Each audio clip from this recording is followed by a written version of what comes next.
আসসালামু আলাইকুম ওরহমতুল্লাহি ওবরাকাতুহু। আমাদের মুসলমানদের যেমন আনন্দের দিন রয়েছে, খ্রিস্টানদেরও একটা আনন্দের দিন রয়েছে, সেটা আমরা সবাই জানি, যেটাকে আমরা ক্রিসমাস ডে বলি। সেটা সামনে 25শে ডিসেম্বর আসছে। এই দিনকে সামনে রেখে খ্রিস্টানরা অনেক ধরনের সাংস্কৃতিক অনেক ধরনের অনুষ্ঠান করে থাকে। ফলে এর একটা প্রভাব আমাদের মুসলমানদের সমাজেও পড়ে।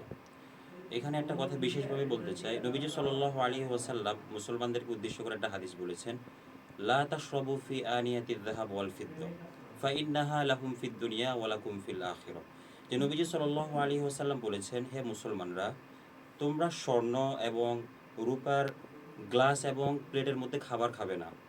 কেননা এটা হলো খ্রিস্টানদের কালচার, ওরা এটাতে খাবার খেয়ে থাকে। ফাইন্নাহা লাহুম ফিদ দুনিয়া, এটা তাদের জন্য দুনিয়াতে, ওয়ালানা ফিল আখিরা, এবং এটা আমাদের জন্য জান্নাতে। তো আমাদের মুসলমানরা, নবীজি সাল্লাল্লাহু আলাইহি ওয়াসাল্লাম অন্য একটা হাদিস বলেছেন, আদ দুনিয়া সিজনুল মুমিন ওয়া জান্নাতুল কাফির। দুনিয়াটা মুসলমানদের জন্য হলো একটা প্রিজন, অর্থাৎ জেলখানা। জেলখানার মধ্যে যেমন একজন মানুষ তার ফ্রিডম থাকে না, তার স্বাধীনতা থাকে না, যা ইচ্ছা তা করতে পারে না, তার রিস্ট্রিকশন থাকে। মুসলমানদের কনসেপ্টই হবে এটা, যে আমি পৃথিবীতে আছি মানে আমার কনসেপ্ট হলো আমি যা ইচ্ছা তা করতে পারবো না, যেমন প্রিজনের মধ্যে করা সম্ভব হয় না। আর কাফিরদের জন্য হলো জান্নাত। জান্নাত মানে হলো ওরা যা ইচ্ছা তা করতে পারবে, যেমন আমরা আমাদের জান্নাতের যে থিংটা আমরা পাই, জান্নাতে আমরা ফ্রি থাকবো, যেটা মন চাইবো সেটা করতে পারবো, ইভেন আমাদের বাথরুমে পর্যন্ত যেতে হবে না, খাবার খাবো, সাথে সাথে একটা ডেকোর দেবো, আবার আমরা খাবো। এই যে জান্নাতের একটা ফ্লেভার ওরা যদিও দুনিয়াতে পাবে না, কারণ ওদের মধ্যে গরিব বড়লোক সব শ্রেণীর মানুষ থাকে, কিন্তু আমাদের যারা আমরা জান্নাতে যাব আমরা সব কিছু পাবো। সো আলটিমেটলি আমাদের ব্রেনের মধ্যে এটা ঢুকতে হবে যে আমাদের জন্য মুসলমানদের কনসেপ্ট হলো মুসলমানরা এখানে ফ্রি না, আমাদের রিস্ট্রিকশন আছে। সুতরাং ওদের সাথে নিজেদেরকে কম্পেয়ার করে ওরা তো হ্যাপি আছে, ওদের তো নামাজ পড়তে হয় না, ওরা যা ইচ্ছা তা করতে পারে, এই জিনিসটা আমাদের মুসলমানদের মেজাজ থেকে স্পেসিফিকলি যত দিন যাচ্ছে তত আমরা তাদের দ্বারা বেশি প্রভাবিত হচ্ছি।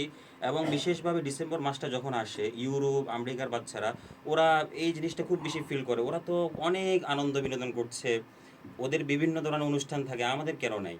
তো এখানেও আমাদের মুসলমানদের স্পষ্ট মনে রাখতে হবে, নবীজি সাল্লাল্লাহু আলাইহি ওয়াসাল্লাম যখন প্রথম মক্কা থেকে মদিনায় যান, তখন মদিনাতে ইহুদিরাও বিভিন্ন অনুষ্ঠান করে থাকতো। রাসূলুল্লাহ সাল্লাল্লাহু আলাইহি ওয়াসাল্লাম তখন আমাদেরকে বললেন, আল্লাহ তাআলা তোমাদেরকে এর বিপরীতে দুইটা সুন্দর দিন দিয়েছেন, একটা হলো ঈদুল ফিতর ও ঈদুল আজহা।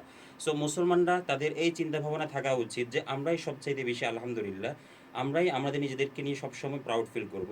আরেকটু কথা শেষে যোগ করতে চাই, যখন নবীজি সাল্লাল্লাহু আলাইহি ওয়াসাল্লাম মক্কা থেকে মদিনায় আসেন, তখন সর্বপ্রথম নবীজি সাল্লাল্লাহু আলাইহি ওয়াসাল্লামকে আল্লাহ তাআলা বলেন যে এখন মানুষকে নামাজ পড়ার জন্য ডাকতে হবে। তো কিভাবে ডাকা যায়?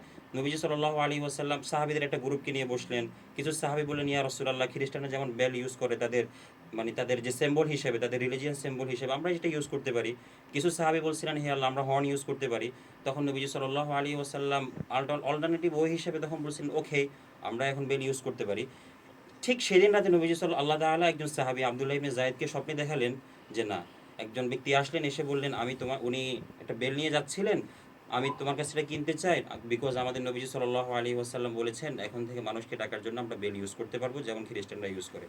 তখন ওই ব্যক্তি, যিনি মূলত একজন ফেরেশতা ছিলেন, তিনি বললেন, আমি তোমাকে এর চেয়ে কিছু উত্তম বাক্য শিখিয়ে দিব যেটা দিয়ে তুমি মানুষকে ডাকবে নামাজের জন্য, কারণ তোমরা মুসলিম, তোমরা কেন অন্যদের ধর্ম, অন্যদের কোনো সিম্বল ইউজ করবে? এটা থেকে আমরা বুঝতে পারি, দেখেন, একটা সাধারণ সিম্বল, কালচার তো অনেক পরের কথা, সাধারণ একটা সিম্বল যেটা রিলিজিয়ান সিম্বল ছিল, ওটা চাইলে আমরা ইউজ করতেই পারতাম, কিন্তু আল্লাহ তাআলা সেটাও অপছন্দ করলেন না। মুসলমান হলো স্পেশাল, আল ইয়াউমা আকমালতু লাকুম দীনাকুম, তোমাদের ধর্মকে পরিপূর্ণ করা হয়েছে, সুতরাং তোমরা কেন অন্যদেরটা গ্রহণ করতে যাবে? আল্লাহ তাআলা আমাদেরকে এটা সত্যিকারে বোঝার তৌফিক দান করুন এবং একজন মুসলমান হিসেবে গর্ব অনুভব করার তৌফিক দান করুন। আসসালামু আলাইকুম ওয়া রাহমাতুল্লাহি ওয়া বারাকাতুহু।